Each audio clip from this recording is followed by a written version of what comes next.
Yesterday's prophecies, today's headlines. This is the Hal Lindsey Report. And now, Hal Lindsey. Good evening, and welcome to the Hal Lindsey Report. Last weekend, a new movie opened in 1,000 theaters across the country. Expelled, No Intelligence Allowed.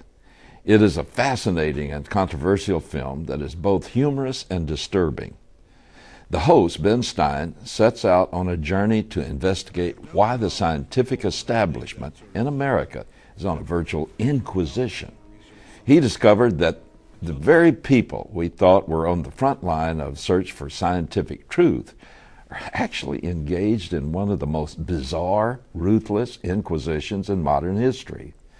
Stein takes us on the road to find out firsthand why American and British scientists are so afraid of the concept of intelligent design. Not only has the scientific, medical, and educational establishment decreed that the consideration of any alternative to evolution or Darwinism is heresy, but it is engaged in an active campaign to rid any doubters from its ranks. Not only have brilliant scientists and researchers been stripped of their reputations and livelihoods, but the impact is felt in the lowest grades of our public schools where no dissent to the prevailing dogma is tolerated. All of this verifies to me something I have thought for a long time. Darwinism and the evolutionary theory have become a secular agnostic religion. Its adherents defend it with a religious zeal that will not allow any challenge from a growing mountain of contrarian scientific evidence. This thoughtful and entertaining film will open your eyes to the danger to America, our way of life, and the spiritual health of our children that lurks in our public schools and institutions of higher learning. Take a look at the brief introduction to a film you must see. Expelled, No Intelligence Allowed.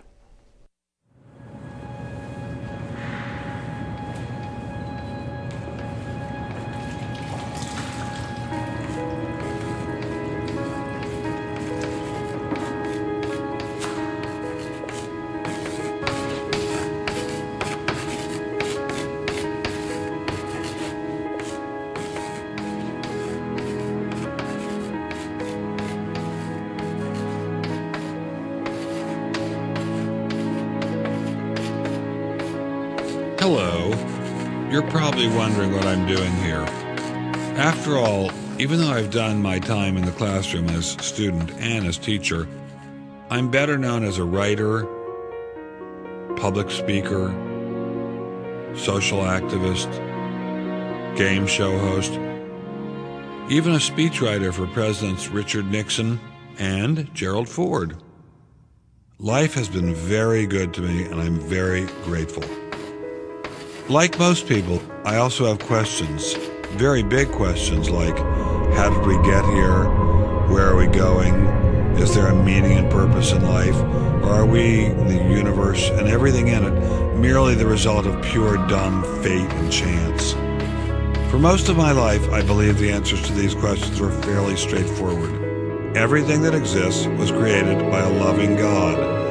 That includes rocks, trees, animals, people, really everything.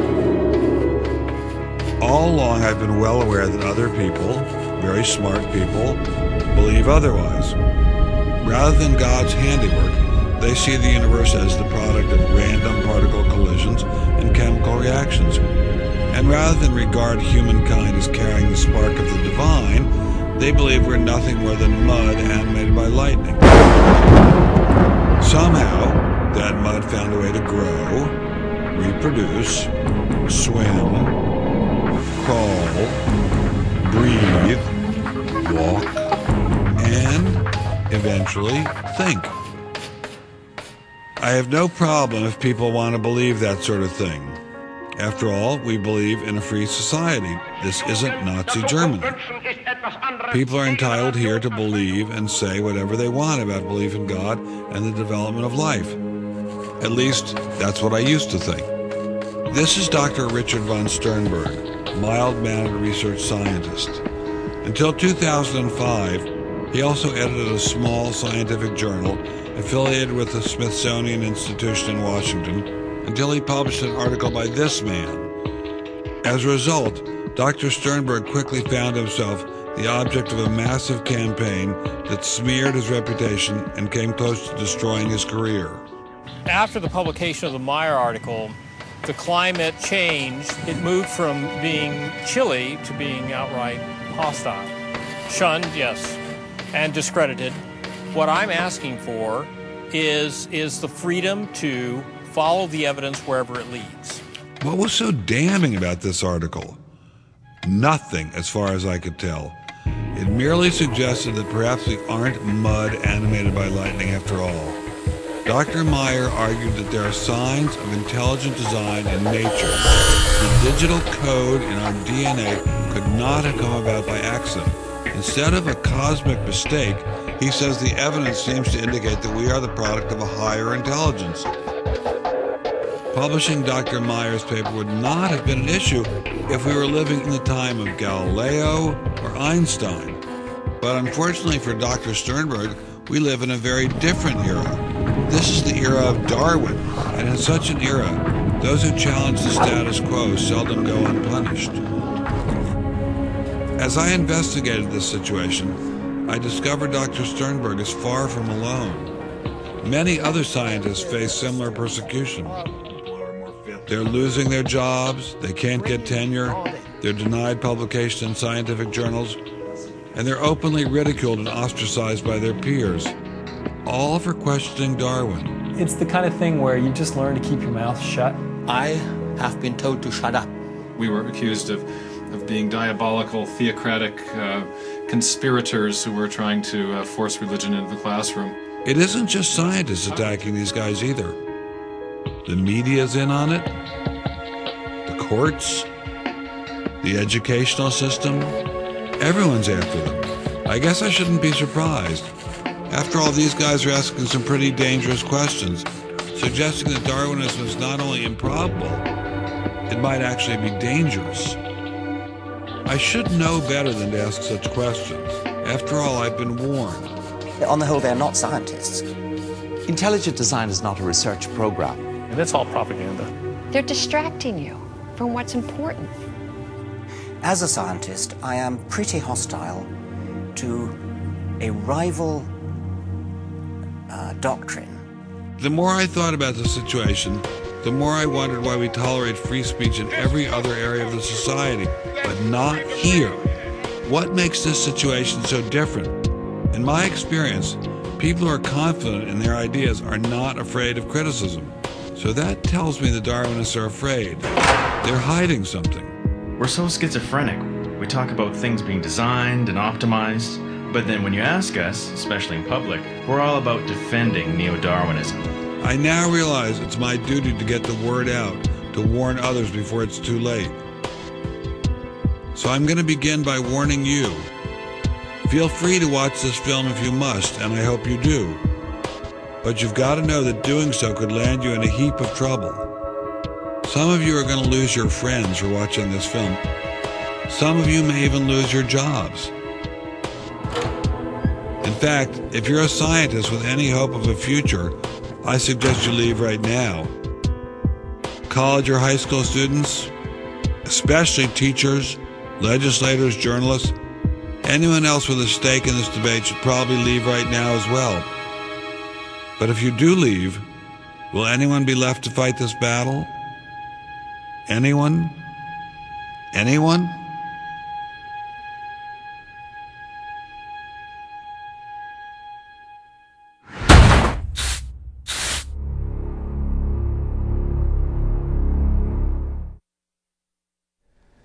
One of the most impressive things about Ben Stein's new film is that it has been thoroughly panned by many critics.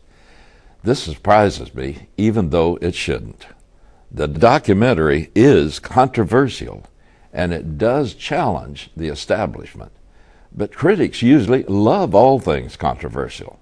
They want filmmakers to push the envelope, to challenge the establishment. I suppose that is, unless they are the establishment being challenged.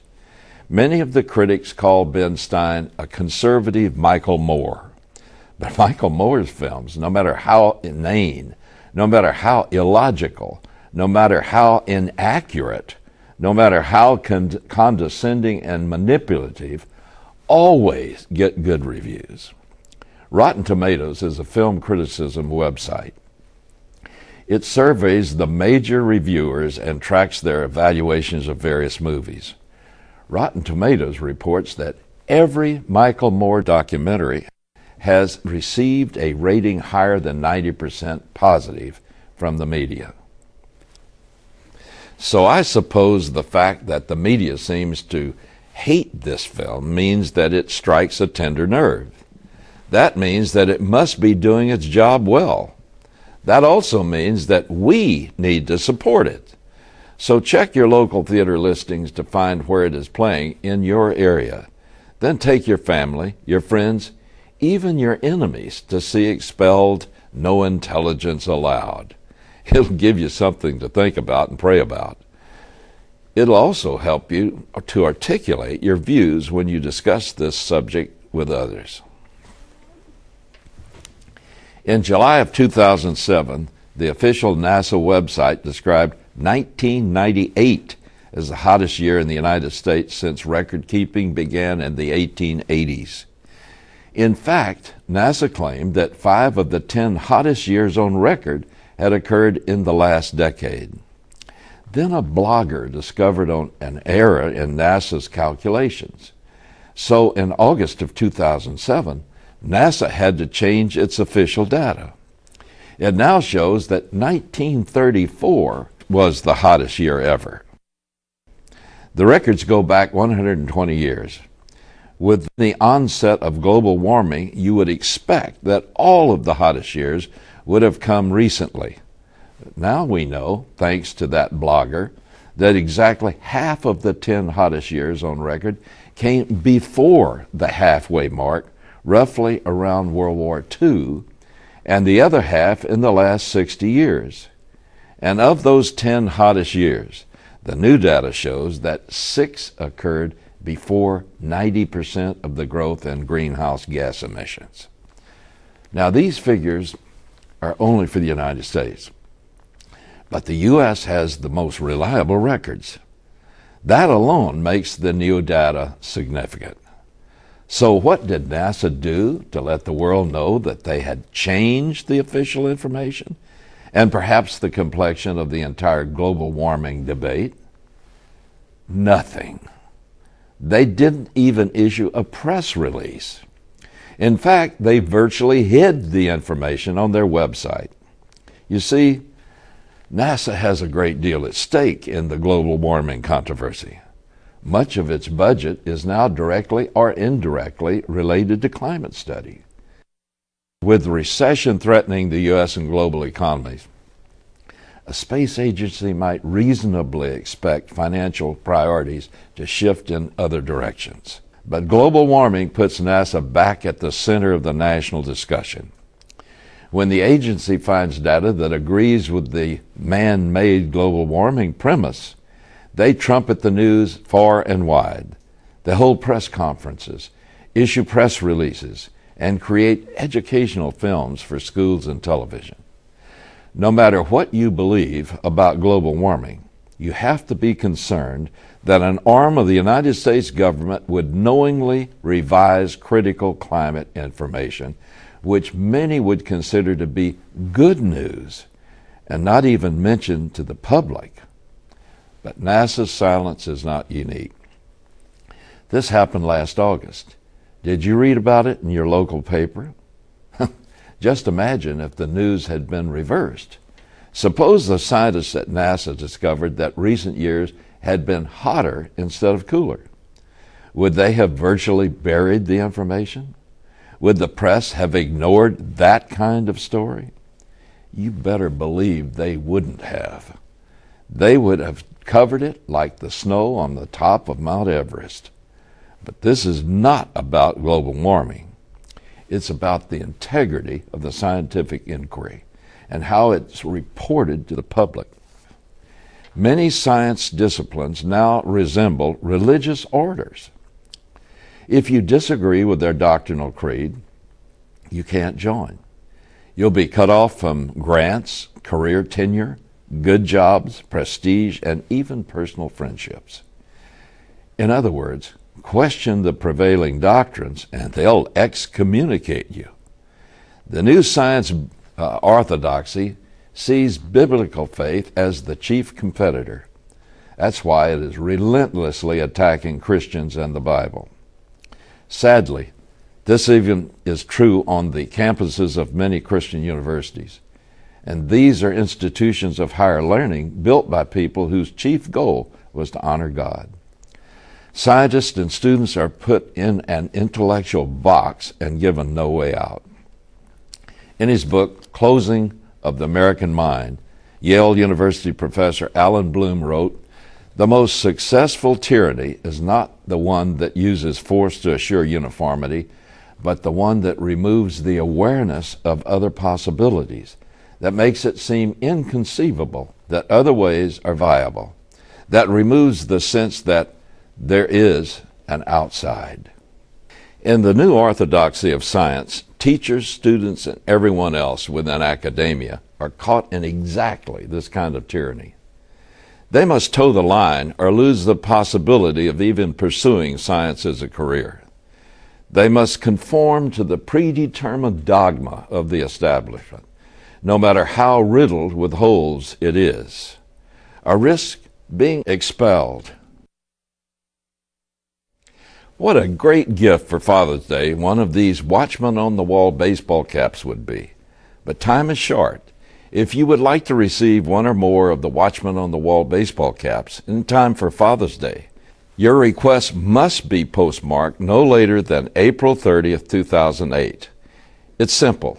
Just send a gift of $25 for each cap, along with your name, mailing address, and color preference, either navy blue or khaki tan, to Hal Lindsey Media Ministries, P.O. Box 1475, Palm Desert, California, 92261. Simply ask for your WOW cap.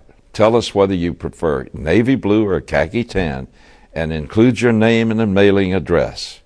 Remember, to receive your order in time for Father's Day, it must be postmarked no later than April 30th. On Monday, following his meetings with the Hamas leadership in Damascus on Friday and Saturday, former U.S. President Jimmy Carter said that he could confidently announce that Hamas truly desires peace with Israel. That includes the recognition of the existence of Israel to live in peace adjacent to the Palestinian people. Mr. Carter said, Hamas indicated to us, at least, I'm not guaranteeing their commitment, that if Israel is willing to have a mutual ceasefire and a renunciation of violence in Gaza and in the West Bank, they will accept it. And as a first step, they would even accept just limiting that to Gaza. So I think that what they have said, if they were honest and if we wrote it out so there wouldn't be a mistake, it's a very significant development. Now there's the rub. If they were honest and if we wrote it out. The fact is, they can write out anything they want, but Hamas has already written its charter and steadfastly refuses to abandon it. And as you know, in its charter, Hamas defines the only reason for its existence, the complete destruction of Israel. To most people, that would seem to pose a serious obstacle to any prospect for peace. But not so with Jimmy Carter. He sees the problem in a different light. The problem is not that I met with Hamas in Syria. The problem is that Israel and the United States refuses to meet with someone who must be involved. But here's another problem, and one that the former U.S. president didn't see coming. After all of Carter's public pronouncements, Hamas leader Khalid Mash'al politely said, "Thanks, but no thanks." At a news conference in Damascus on Monday, Mash'al spoke of a Palestinian state on land captured by Israel in 1967 and said Hamas would not recognize Israel. Carter had said that Hamas would agree to the arrangement if it were submitted to the Palestinian people for a referendum. On Monday, Mashal said Hamas might respect the Palestinian national will even if it was against our convictions. However, in Gaza, Hamas spokesman Sami Abu Zuhri contradicted Mashal. He added that Carter's comments do not mean that Hamas is going to accept the result of the referendum. He also said that Palestinian refugees living in exile must be included in the voting. Now, that's a condition that would obviously complicate approval of any deal. And Abu Zuhri also noted that Hamas would regard any future Palestinian state in the West Bank and Gaza Strip as transitional. This perfectly illustrates the folly of dealing with Hamas. Apparently, no one speaks with absolute authority. In truth, the statements emanating from Gaza are probably more trustworthy, since that is where the Hamas rubber meets the road in Israel. Carter even went so far as to mention the possibility of a 10-year ceasefire with Hamas. Interestingly, 10 years is the limit the Quran places on hudna, which is their kind of peace. Though Jimmy Carter failed to get Hamas to agree to a 30-day ceasefire and failed to get Israel to lift its partial blockade of Gaza, though he failed to persuade Hamas to recognize Israel and stop its rocket barrages, he did succeed in getting the terrorists to say that they might let their hostage, Israeli Corporal Gilad Shalit, send a letter to his family. Ah, the sweet smell of success at last. I have to confess, even as I report this, that it all sounds like a bad joke.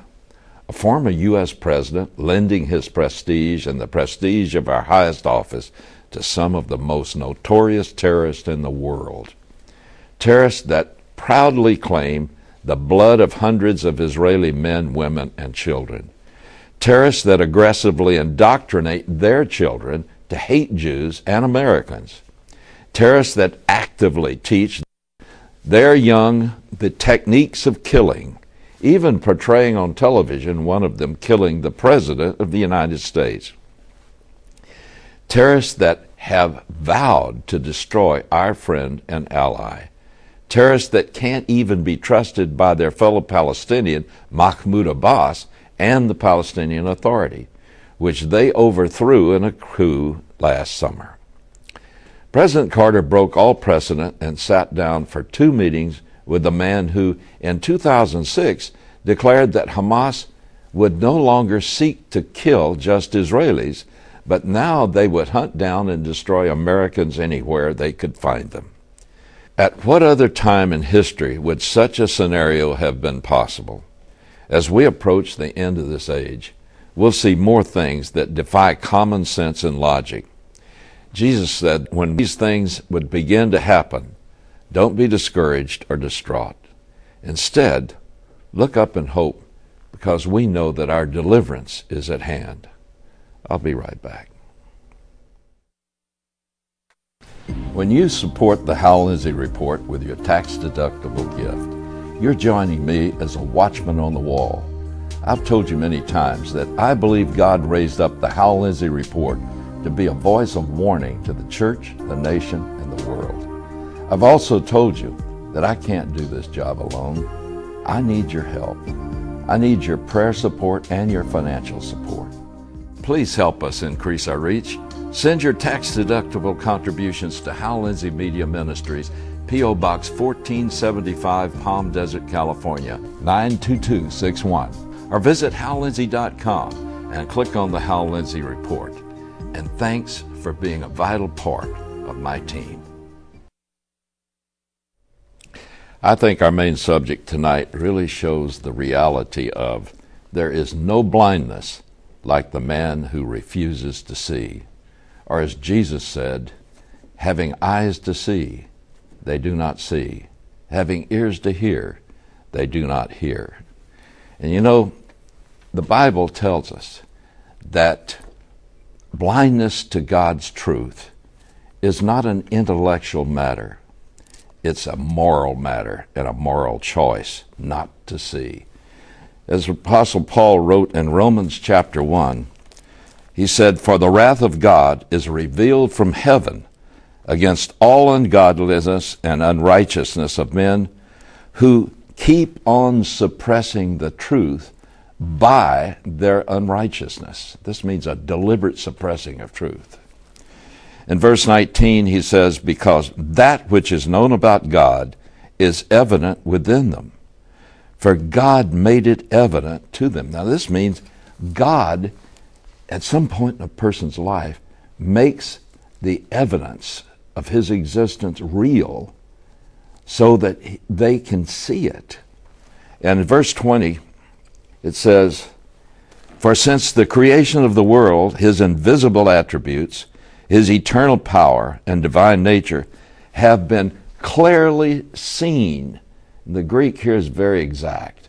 It means made transparently evident, clearly seen, being understood through what has been made, so that they are without excuse. So they're without excuse for not seeing.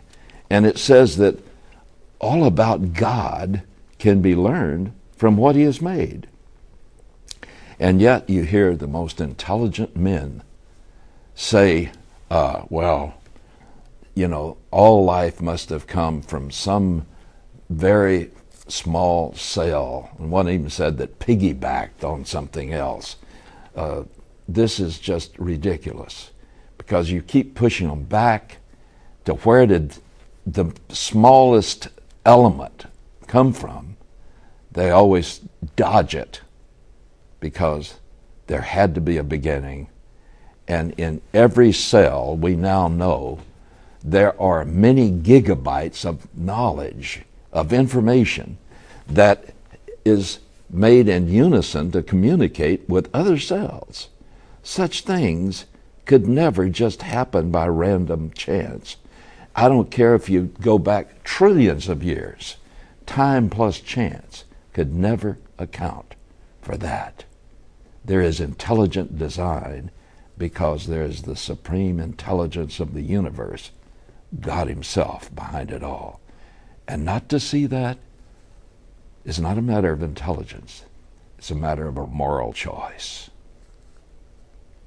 Having eyes to see, they will not see.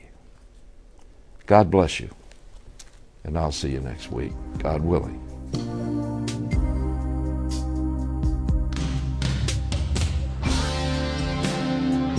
You've been watching the Hal Lindsey Report. Be a part of this ministry. Write to Hal Lindsey Media Ministries, P.O. Box 1475, Palm Desert, California, 92261. Or visit HalLindsey.com and click on the Hal Lindsey Report.